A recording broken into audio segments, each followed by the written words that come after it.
Hello welcome back to Telugu వెలుగు YouTube channel అండి. ఈరోజు ఈ వీడియోలో మనకి 18/6/2026లో జరిగినటువంటి maths and science question paper 2 మీకు ఇందులో సైన్స్ క్వశ్చన్స్ అనేది 30 క్వశ్చన్స్ అనేది మీకు ఇప్పుడు అందించడం అయితే జరుగుతుంది.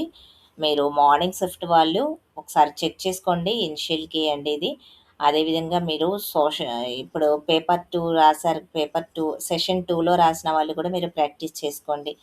అదేవిధంగా ఎస్జిటి వాళ్ళు కూడా మీరు ఇప్పుడు డిఎస్సి రాయబోతున్నారు కదా, మీరు ఎస్జిటి వాళ్ళకి ఎవరైనా టెట్ క్వాలిఫై అయిన వాళ్ళు ఎస్జిటికి ప్రిపేర్ అవుతుంటే ఈ బిట్స్ ప్రాక్టీస్ చేయండి. ఎందుకంటే మనకి 6th నుంచి 10th వరకు ఉన్నటువంటి ఈ బిట్సే మీకు రేపు డిఎస్సి కూడా రావచ్చు. మోస్ట్ ఇంపార్టెంట్ బిట్స్ అండి ఇవి.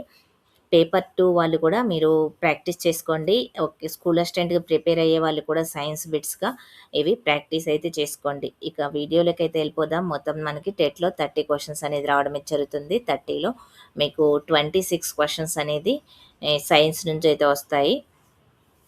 ఇక మిగతా 4 క్వెషన్స్ అనేటివి మెథడాలజీ వస్తాయి. మీరు ఎవరైనా సైన్స్ సబ్జెక్ట్ ఉన్నవాళ్ళు, బీఎస్సీ చదివిన వాళ్ళు, మీరు బీఎస్సీ, బీఈడీ చేసిన వాళ్ళు మ్యాథ్స్ కూడా 30 క్వెషన్స్ ఉంటాయండి. మీరు 30 క్వెషన్ అటు మ్యాథ్స్ 30 క్వెషన్స్ అటెంప్ట్ చేయాలి, సైన్స్ 30 క్వెషన్స్ అటెంప్ట్ చేయాలి. ఇప్పుడు సైన్స్ వాళ్ళకి సపరేట్‌గా పేపర్ అనేది లేదు. మ్యాథ్స్ పేపర్‌ని సైన్స్ వాళ్ళు కూడా రాస్తున్నట్టు మీరు గుర్తించండి. మ్యాథ్స్ వాళ్ళు సైన్స్ పేపర్ కూడా రాయాలి. ఎవరైనా మీరు ఫస్ట్ టైం రాస్తున్నట్లయితే మీరు మ్యాథ్స్‌తో పాటు సైన్స్ క్వెషన్స్ కూడా మీరు చదవాలి. సైన్స్ కూడా ప్రిపేర్ అవ్వాల్సిందే. ఇక దీంట్లో ఉన్నటువంటి క్వెషన్స్ ఇందుకు సంబంధించిన సిలబస్ కూడా ఛానల్‌లో అప్లోడ్ చేశాను. ఒకసారి ఛానల్‌లో విజిట్ అవ్వండి. మీకు ఐ కార్డ్‌లో కూడా ఇస్తాను సిలబస్‌ని. చూడండి. అదే తెలుగు వెలుగు యూట్యూబ్ ఛానల్ కూడా ఉంది. ఆ ఛానల్ కూడా మీరు ఫాలో అవ్వండి. అందులో సిలబస్ అనేది తెలుగులోకి ట్రాన్స్లేషన్ చేసి మీకు అందించడం అయితే జరిగింది. ఇక వీడియోలోకి అయితే వెళ్ళిపోదాం. ఇప్పుడు వచ్చినటువంటి సైన్స్ క్వెషన్స్ 30 క్వెషన్స్ అనేది చూద్దాం. ఇందులో మీరు ఎన్ని క్వెషన్స్ చేయగలిగారు అనేది కామెంట్ బాక్స్‌లో కామెంట్ అయితే చేయండి. మీకు ఇందులో ఎన్ని మార్క్స్ వస్తున్నాయో కూడా కామెంట్ బాక్స్‌లో కామెంట్ చేయండి. ఈ వీడియోని మీ ఫ్రెండ్స్‌కి కూడా షేర్ అయితే చేయండి. ఇక వీడియోలోకి అయితే వెళ్ళిపోదాం. ఎస్టీపీ వద్ద పరిపూర్ణ రక్తం యొక్క సాంద్రత సుమారుగా డాష్ గ్రామ్స్ అనేది అయితే ఇచ్చారు. 1.06 × 10⁻³ ఒక నక్షత్రం చుట్టూ ఉండే గోలిడాక్స్ జోన్ అనేది ఏమిటి? ద్రవ రూపంలో నీరు ఉండడానికి పరిస్థితులు అనుకూలంగా ఉండే ప్రాంతము. ఎక్కువ ఎత్తులో విమానాలు నడిపే పైలట్ భూమిపైన ఉన్నటువంటి ప్రజలతో పోలిస్తే ఆకాశాన్ని ముదురు రంగులో చూస్తారు. కారణం ఏమిటి? పలుచని వాతావరణం కారణంగా కాంతి విక్షేపణం తక్కువగా ఉండడము. శృతి దండం ద్వారా ఏర్పడే విరళీకరణంలో గాలి తక్కువ సాంద్రత మరియు తక్కువ పీడనాన్ని కలిగి ఉంటుంది. ఈ క్రింది వాక్యాలను పరిశీలించి సరైన సమాధానాలు గుర్తించండి. మనకి ఫిజిక్స్ క్వశ్చన్స్ అనేది రావడం జరిగింది దీంట్లో. నిర్దిష్ట ఉష్ణోగ్రత వద్ద గాలి ఒక పరిమిత పరిమాణం కంటే ఎక్కువ నీటి ఆవిరిని తమలో ఇముడ్చుకోలేదు. గాలిలో నీటి ఆవిరి పరిమాణం ఎక్కువగా ఉంటే ఇరిగే రేటు తగ్గుతుంది. వాక్యం 1, వాక్యం 2 రెండు కూడా సత్యం వాక్యాలే. ఏకరీతి త్రిభుజాకార పలకం యొక్క గురుత్వ కేంద్రం దేని వద్ద ఉంటుంది? మధ్యగత రేఖల ఖండన బిందువు వద్ద. క్రింది వాటిలో ఘర్షణకు సంబంధించినటువంటి సరైన వాక్యాలను ఎంచుకోండి. ఏ, బి, డి అనేటివి. క్రింది వాక్యాలను చదివి సరైన దానిని ఎంచుకోండి. ఇక్కడ మనకి ఆప్షన్ ఏ మాత్రమే సత్యము అనేది ఇచ్చారు. ఈఎంఎఫ్ అనేది ఒక ఘటన యొక్క గరిష్ట వోల్టేజ్. లోహాలు మరియు అలోహాలకు సంబంధించి క్రింది వాక్యంలో అసత్యము. అన్ని లోహాలు నీటితో చర్య జరిపి హైడ్రోజన్ వాయువును విడుదల చేస్తాయి. ఐసోటోపుల రసాయన ధర్మం ఏమిటి? ఒకే విధంగా ఉంటాయి.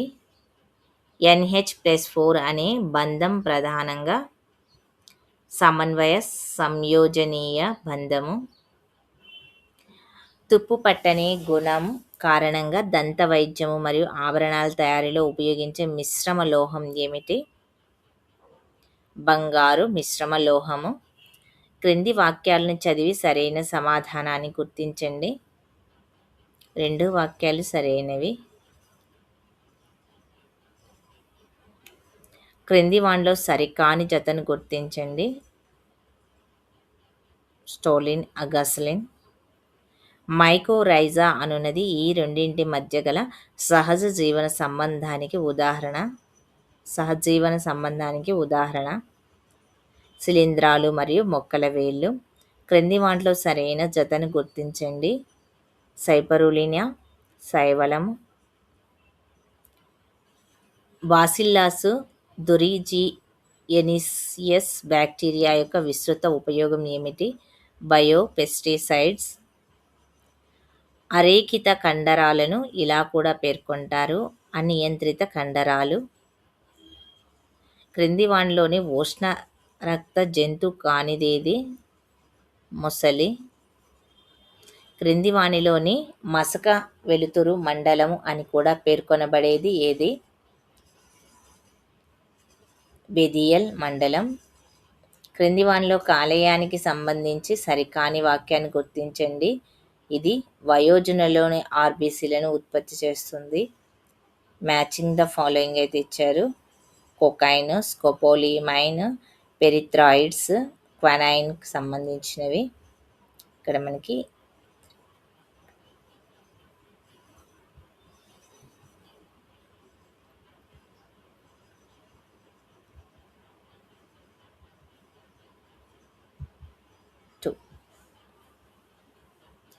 ఏదేని జలాశయంలోని అధిక BOD విలువను దేన్ని సూచిస్తుంది? అధిక కాలుష్య స్థాయిని. కేంద్రాన్ని సైటోబ్లాస్ట్గా పేర్కొన్నది ఎవరు? MJ షీల్డన్. ఒకే దృగ్విషయాన్ని వివరించడానికి రెండు పోటీ శాస్త్రీయ సిద్ధాంతాలు ప్రతిపాదించబడ్డాయి మరియు రెండు అందుబాటులో ఉన్నటువంటి సాక్ష్యాలను సమానంగాను బాగా వివరిస్తాయి. విజ్ఞాన శాస్త్రంలో విస్తృతంగా ఆమోదించబడినటువంటి ఒక సూత్రం ప్రకారం ఏ సిద్ధాంతానికి ఎక్కువ ప్రాధాన్యతనిచ్చే అవకాశం ఉంది? తక్కువ సంఖ్యలో ఊహలను ఉపయోగించి ఎక్కువ పరిశీలనను వివరించే సిద్ధాంతం. విచారణ ఆధారిత అభ్యసనము మరియు ఆవిష్కరణ అభ్యసనము మధ్య తేడాలను ఏ వాక్యం ఉత్తమంగాను వివరిస్తుంది? రెండు విద్యార్థి కేంద్రీకృతమైనవి. వాక్యాలను చదివి సరైన సమాధానాలను ఎంచుకోండి. వాక్యం 1, వాక్యం 2 రెండు కూడా సత్యాలే. ఇక మ్యాచింగ్ ద ఫలం: వృత్త చరిత్ర, పోర్ట్ఫోలియో, విద్యార్థి ఫోల్డర్.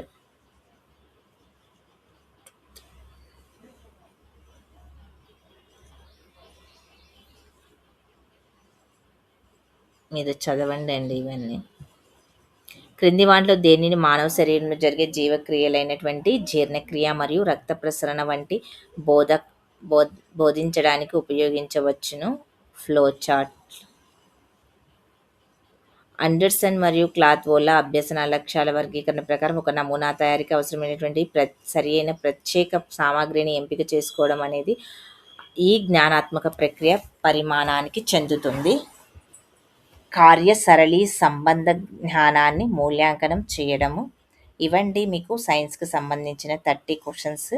మెథడాలజీ, అదేవిధంగా కంటెంట్ క్వశ్చన్స్. ఇవి మీరు టెట్ మ్యాథ్స్ రాసేవాళ్ళు, అదేవిధంగా HGT రాసేవాళ్ళు, ప్లస్ మీరు టెట్ పేపర్ 1 రాసేవాళ్ళు, స్కూల్ అసిస్టెంట్ సైన్స్ రాసే వాళ్ళందరికీ, ఫిజిక్స్ రాసే వాళ్ళకి కూడా ఈ పేపర్ అనేది యూజ్ అవుతుంది. ప్రాక్టీస్ అయితే చేయండి, మీకు మంచి స్కోర్ అనేది తెచ్చుకోగలుగుతారు. మీరు దీనిలో ఎన్ని బిట్స్ చేయగలిగారు అనేది కామెంట్ బాక్స్లో కామెంట్ అయితే చేయండి. మళ్ళీ ఈ వీడియో నచ్చితే లైక్ చేయండి, షేర్ చేయండి, హైప్ ఆప్షన్ పాయింట్స్ అయితే ఇవ్వండి. మళ్ళీ నెక్స్ట్ వీడియోలో కలుసుకుందాము. మీరు ఛానల్ని సబ్స్క్రైబ్ చేసుకోండి. మీకు ఎవ్రీ అప్డేట్ టెట్కి సంబంధించి, డిఎస్సికి సంబంధించి కూడా మీకు అందించడం అయితే జరుగుతుంది. జాబ్ అప్డేట్స్ కూడా అందిస్తున్నాము. Thank you.